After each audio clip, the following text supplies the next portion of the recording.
Welcome to today's Destination Unknown. I'm your host, Alyssa Hall. Today we are looking at the heart line. The heart line is probably the one that people are most interested in. They don't really admit it, but 9 times out of 10, when people are looking for a reading, most often whether it's tarot or palmistry, they might be asking about their love life. So let's dive right into what the heart line will show us. As usual, I will be using my hands to demonstrate. And as I get into the lines, I'll try to cup my hand so you can begin to see the lines of the palm. This heart line is the one that starts underneath your pinky and it travels up towards your fingers. It's above, so we've looked at the lifeline and we've looked at the headline. Here is your heart line, okay? So just like the other palm lines that we read, there are certain characteristics that we look for right away. Is this line deep or shallow? That's one of the first things on any line that I take a look at. And that, like we've said before, tells us how much energy has this person invested in this area of their life. So for someone, this is my non-dominant hand. And this here, you'll see I have a very deep heart line. That's mirrored on both sides on my dominant hand as well. In fact, that one's coming up a little easier with today for the shadows, so maybe we'll use that. So yeah, the first thing we look at is how deep is the line. And if I go sideways, you can also see that this is a line which has a bit of its own crevice. It's so deep in my palm. And some of the other ones, they're deep, but they don't necessarily carve as deeply as my heart line does. What does that mean? I'm a person who feels things very deeply. If you see a shallow line, that's someone who shies away from their emotional realm. They're really not comfortable expressing emotion, receiving emotion, and they might be easily manipulated emotionally because of that uncertainty that they have when dealing with their own emotional self. So as we're diving into this line, the next thing I look at is after the depth of the line, I'm looking to find out if the line itself reaches up towards my fingers. Now mine is a very, very clear example of a heart line that will touch all the way to your fingers. This is another one of those many either or moments in palmistry. So going back to my other hand, if you see one that the palm line, it does not touch, if the line itself stops maybe just a little bit before, or maybe even greatly before, and on my non-dom side, it almost looks like mine ends in a fork. Yeah, oh, actually it ends in an island. That makes a lot of sense. So that's my non-dom hand, but that in and of itself tells me something. Does it reach or does it not? Sometimes you will see an even larger gap. So what's a large gap? A small gap might only be a couple millimeters, 5 to 10 before the webbing itself, but a big gap is going to stop way down here, and these are called the mounts. So it's going to stop closer to where the mounts are. Now for mine, as you can see, very clearly, very strongly connects to the fingers. What does it mean? If it connects to the fingers, this shows someone who emotionally connects easily with other people. So I was taught by Catherine Cartwright Jones, this came from her technique, that your fingers are your friends. And so if you can easily reach out to other people, if you are easy about letting people into your emotional realm, into your emotional heart, into your insides, then you will have a connected heart line. The bigger the disconnect, the more of a wall that a person puts themselves behind. So sometimes, most often, if I see someone with a heart line that stops way down here in the palm, say none of this right up here is there, it really kind of stops well before the webbing, that's someone who is very guarded about their emotional realm, about their emotional self. And so they don't let a lot of people into that space. The bigger the gap, the bigger the wall. And so most often when I see people with a gap, especially a pronounced gap, I will say to them as part of their reading that people with a marking such as this often will say, I don't have a lot of friends. And the reason they say that is because when they use the word friend, they use it in a very particular, meaningful way. And so not very many people are given that moniker in a person's life because they're allowed into that very small emotional realm where someone else is willing to take them in. So if you're ever on a date and you're wondering whether or not this is somebody who connects easily on the emotional realm, it's another one of those great topics of conversation that you can play with at a cocktail party. Does the line connect or not? So yes, we're looking for the depth of the line. Does it connect to the webbing is one of the next things I look for when it comes to the heart line. Breaks in the heart line. A broken heart line. It's the biggest stereotype that there is in palmistry. In my years of reading palms, I've been reading palms professionally for over 20 years, and I've only seen one legitimate broken heart line. So what does a broken heart line look like, and what does it mean? The broken, I don't have one. The broken line, if you're looking at it, it will literally have a gap. So on my line, you can see it's very clearly connected.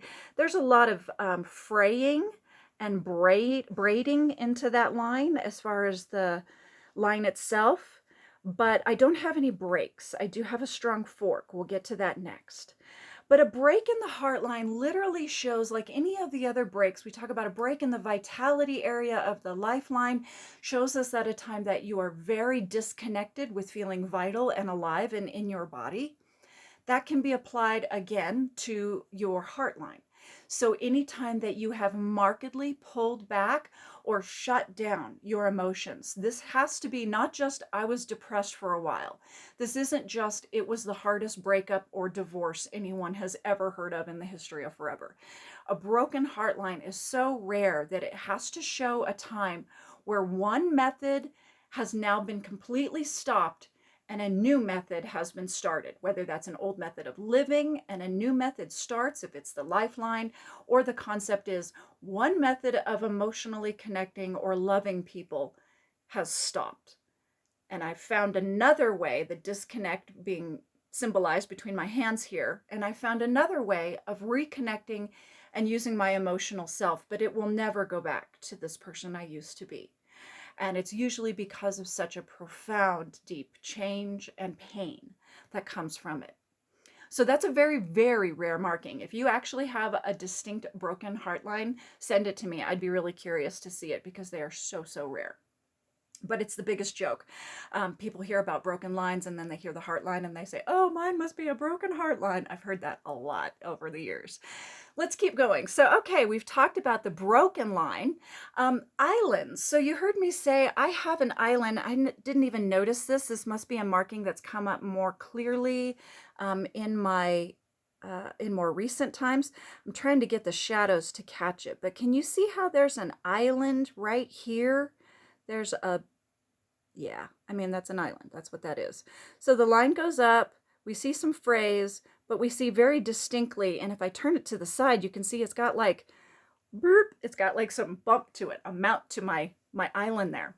An island, like other islands on our palmistry, show times of isolation. So they aren't as complete and distinct as a break in the line will be, but they show a time of isolation. Exactly that. You've gone onto the island.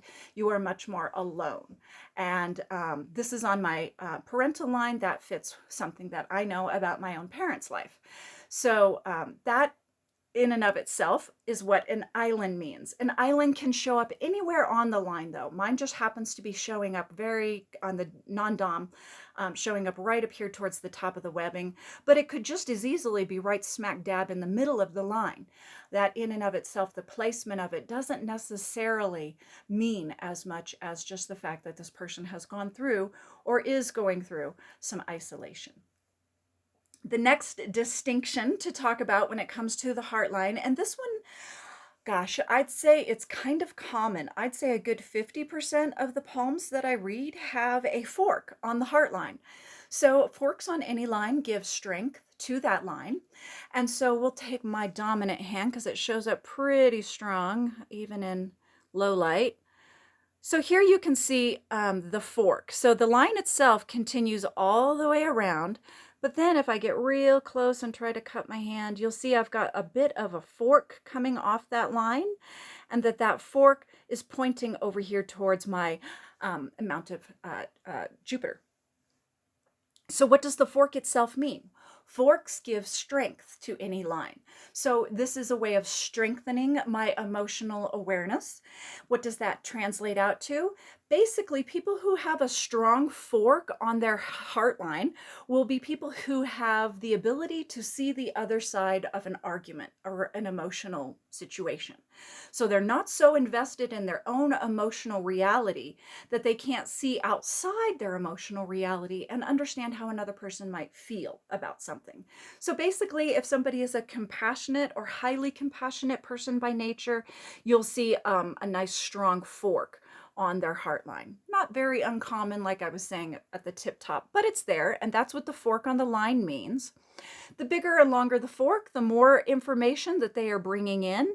If I kind of do that trick that I taught you guys about kind of pushing up the palm and giving it a little bit of cuppage to make the line come up, you really can't see too much more change with the line. We do see I have the strong fork, and then I've got all of these feathers. I have a lot of light feathers. I don't know if I can get the light to behave. There we go. So some of these off of this line here, you can see I've got some feathering, some tiny little lines that pull off of that. Feathers are, just like we talked about very distinctly in the lifeline, feathers are pulling. So if energy is going in from a fork, then feathers off the line are pulling energy away from that line. It's like little tributaries that are distributing water away from the main channel, right? So if I see lots of little feathers, that's someone that shows a lot of the energy that they spend going out elsewhere that may not be serving them. So if I'm constantly a people pleaser, which I know I'm very guilty of, you'll see a lot of feathers on that line. That's kind of showing how their emotions are going in a lot of different directions to keep other people happy. If you see a lot of the feathers and they're pointing down, that can be, again, a depressive sign. That can be something that shows marked sadness or continuous problems that they've had to face and overcome in their emotional life, more on an interior realm than necessarily just circumstantial problems that they've gone through. All right, so that is our heart line. Let's see, what else do you need to know about your heart line today? That is kind of the gist of it. So we look to see the depth. Does it connect? Do we look for distinctive markings, such as what might be a fork on the line or a trident is very unusual if you see that. Feathers on the line we just talked about.